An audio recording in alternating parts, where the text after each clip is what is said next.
Hello, everyone. Brandon Love and Tom Moffat here. Welcome to this week's episode of Commission Breath. This week, we're going to talk about investing in yourself. We feel it's something really important to keep doing and keep thinking about.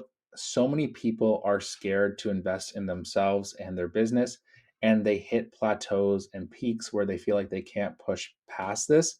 And part of this is that they're just not taking the time, energy, and resources and pouring it back into themselves and their business. So today we're going to highlight a few things you should be investing in and go from there. Yeah, absolutely. And the first thing, really, when you look at this, is the problem with not investing in yourself is you're trying to retain as much money as possible. And I get it. Like right now is a tough market. We're not where we were back in COVID, where deals were just kind of falling in our lap. So I get it. But at the same time, if you're not going to invest in yourself and your business, then you're not going to grow, you're not going to thrive, and you're just going to stay stagnant. And typically, when you invest in anything in your business, you're going to get more of a return on that versus the money you're going to keep in your account. So that's why we're big advocates of this. But at the same time, we're not someone that will say, hey, just spend all your money, invest, invest, invest. You do have to obviously keep some of the nut. So why don't we start off with the actual business portion of it, Brandon? Point number one. For sure. Okay. So, point number one is invest in better business. So, what this comes down to really is investing in the knowledge and the tools you need to help your business grow. So, let's kick things off with knowledge. On a very basic level, you can acquire knowledge through things like YouTube, through things like listening to podcasts like ours, Scott Peckford's, other podcasts out there, and you're getting knowledge for free. All you have to input is your time. The next level of this would be courses. And Tom, you love to do courses. I'm kind of touch and go on them. I find sometimes I start them and then I get busy actually working my business and I don't give them the full effort they require to generate results, but you're someone who really sees the results from the courses.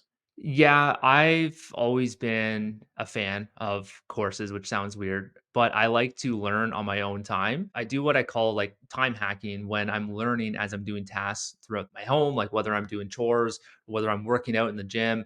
I'll throw on either a podcast or if I have that course that I paid for, I'll toss that on as well. I typically don't go to like the live training, which maybe there's an argument that I could get more value from it there, but from my experience, just watching the recordings in typical courses that I'm involved in, I get a lot of value through that. I know not everyone's the same. A lot of people do want that accountability group. They do want to be with other brokers and thriving together, which I completely understand. But point being, courses do help, but it's not that every course will help. You do really want to be specific and focused on what courses you're signing up for. I know I've wasted some money back in the day on some stupid courses that I thought would work in my business. But rule of thumb is when you're looking at this course, you got to think like, is this specific to what I'm trying to accomplish? Or is it one of those like general courses that are promising everything, but then once you join it, you're like, ah, this is very like broad and not focused and narrow on what I'm actually trying to accomplish here. Exactly. Not all courses are created equal. And you'll find that when there's kind of valleys in business where people aren't getting that much production, a lot of people create a course. This is across all industries. And a lot of these courses are just overview fluff, for lack of a better term, of stuff you probably already know. They don't go deep and they don't go granular on it. So when you're looking at a course, it's a huge investment of both money and time. So you want that to be properly vetted by community of peers and people who actually are saying, you know what, this is high value. So one of those courses that we found, and it's actually a collection of courses, is Strategy Hub. And Strategy Hub is offered by Ryan Wiley and Jason Henneberry. And we have access to it through our new partnership with Tango. And anyone who joins Tango will have free access to Strategy Hub as part of our overall package. But if you're curious about what kind of courses and content are within there, we're going to be giving out 30-day access to anyone, and we'll put a little link in the show notes below if you're curious about that. Yeah, and I've done a lot of mortgage specific courses, whether it's through my brokerages that I've been with or previous courses in the past that some of them were high value, but in my opinion, not just saying this, I've gone through the Strategy Hub course and there's a lot of great content in there. It's very specific and focused on you as a mortgage broker or loan officer. So I highly recommend go check them out. Like Brandon said, we do have that link in the description here. For sure. Okay. So the next thing is investing in the tools. So For us, when we say tools, there's a lot of different things it could be. If you're doing a lot of content, it could be better cameras, better microphones, better streaming platforms, editing, etc. For right now, if you're watching this on video and you consume a lot of our video stuff, you'll probably notice that my camera quality has increased a lot in this Looking video. crispy, buddy. That's because I heard enough of Tom's comments and I invested in a new camera and a new lens. And on the next episode, I'll have a new microphone as well, but I've got to wait for it to ship. So these are just things that increase the quality of our output so much, and it makes producing content so much more fun. But it's an investment of cost. Like I just bought a cottage recently as well, and a lot of my money is flowing towards the down payment and closing costs. And I'm like, do I want to spend several $1,000s right now upgrading equipment? Not really, but will I get the return from it? For sure. And we are in an industry where adding 1 to 2 mortgages a year outpaces the costs of a lot of these tools and things that you do to increase the quality of your business and your workflow. Yeah, and it's not even just YouTube specifically. And by the way, before I move on with my next point here, for those listeners that just listen to audio only, go check out our YouTube channel. We've got videos for every episode there, and we have clip forms of those long form content as well. So go check that out. Give Brandon some love and toss him a subscribe on there for that new camera that he's got. But to the gear aspect, like, yeah, we're buying this gear for YouTube, mainly for Canadian Mortgage Guide. We do love you guys, but that is our main source of revenue. We don't make any money here. But with that being said, we are also gaining a valuable skill of talking in front of video, communicating, having guest appearances, and just doing some interview style videos. That's going to help us with our communication skills, the interview skills, and just building up this asset in the background. And that's why we love investing in these sort of things. And it sounds kind of counterintuitive, like you're blowing your money and buying these expensive cameras and equipment, but if we're building up this asset in the background, we're kind of hedging against what might come in the future. Like, we have no idea how long the mortgage broker industry will be here. And I'm not saying this as like a cynical thing. Like, nobody knows. It can be here for the next 50 years. AI can replace us. Like, we don't know that. So why don't we build up this asset in the meantime, which is our YouTube channel, and we can pivot once we have this audience, once we have this brand, we can pivot and create a different source of revenue if we ever wanted to in the future. For sure. And I think that's an important tip for a lot of people who are new in the industry as well, or up to that 0 to 10 million marker who feel like, okay, am I going to spend $2,000 on camera and mic gear? That's 2% of my overall income coming in. Probably not. But the takeaway here is, let's say 4 years from now, you decide the mortgage industry is not the space for you. You're going to have acquired that skill and it's going to carry with you from job to job. It's going to only increase your value to the overall marketplace. So if you're sitting on the fence and wondering if you should invest in yourself, do it. Okay. Pour into yourself and you will get returns either in this industry or in the next that you go to. Yeah, and I always try to look at whatever I'm looking to buy. I always think like, is this just going to be one thing that I can use for this one specific thing, or can I maybe use this for multiple facets in my business? And going back to that camera example, if I'm buying a really nice camera, like Brandon, you're probably going to use that camera that you just bought for your Zoom meetings with clients, right? Yeah, Zoom meetings with clients, even just like hanging out with my kids. They watch a lot of YouTube, so they're like, "Can we use it to make our own YouTube videos?" I'm like, "Sure, go for it." Going up to the cottage, taking good pictures on family vacations, that kind of stuff. Like I'm going to use it everywhere. So there's a broad application of it there. Yeah, and we're not talking like go spend $5,000 on a camera. Like the one you bought, I think was like $900, and I'm looking at getting the same one. So yes, it's expensive if you're new in the business. You might not be there yet to spend money on these sort of fancy gear items, but there's also cheaper alternatives. If you ever wanted to buy, say, like a fancy webcam, you can go that direction too. But I would also caution you on that because I always like to buy once, not buy twice, or whatever that saying goes. Brandon, you can fill me Yeah, in on that one. yeah. No, I know the saying. It is Buy nice, not buy twice. That's what it is.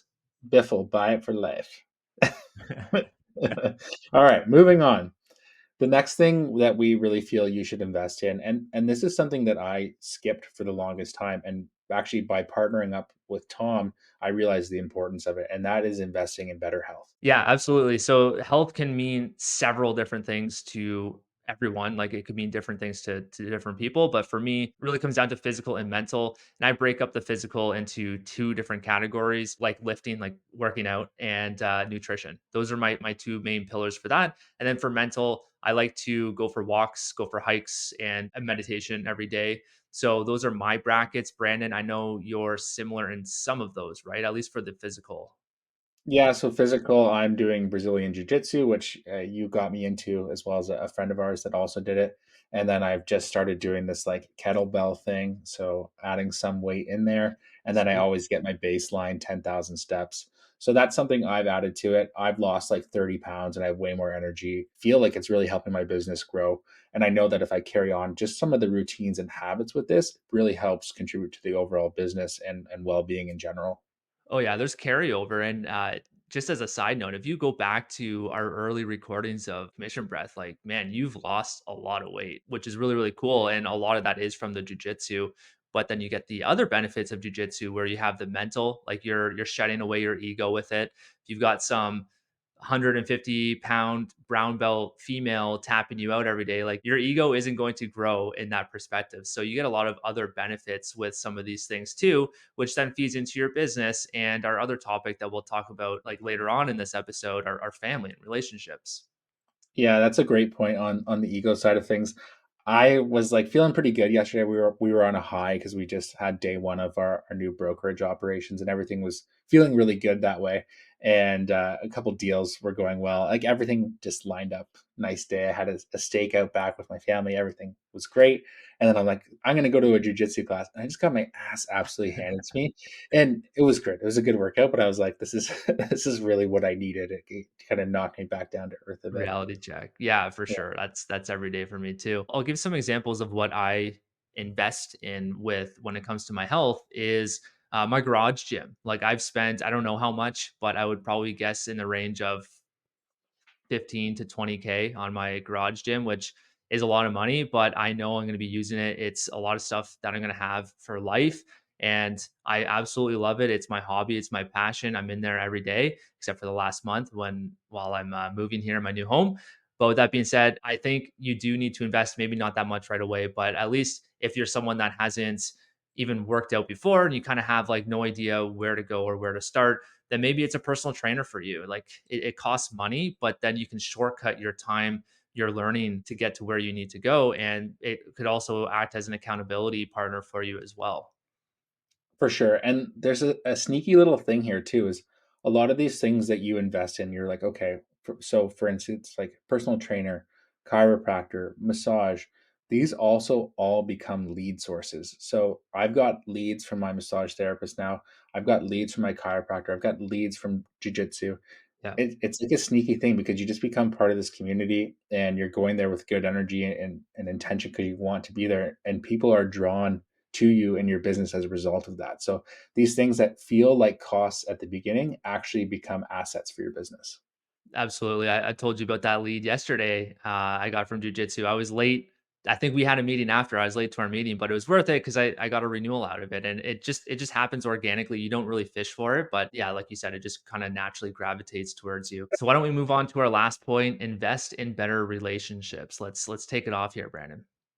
Yeah, so I think for a lot of the time in our business, there's seasons where it's really busy and you're kind of living in your office, you're working on files, your phone's always ringing.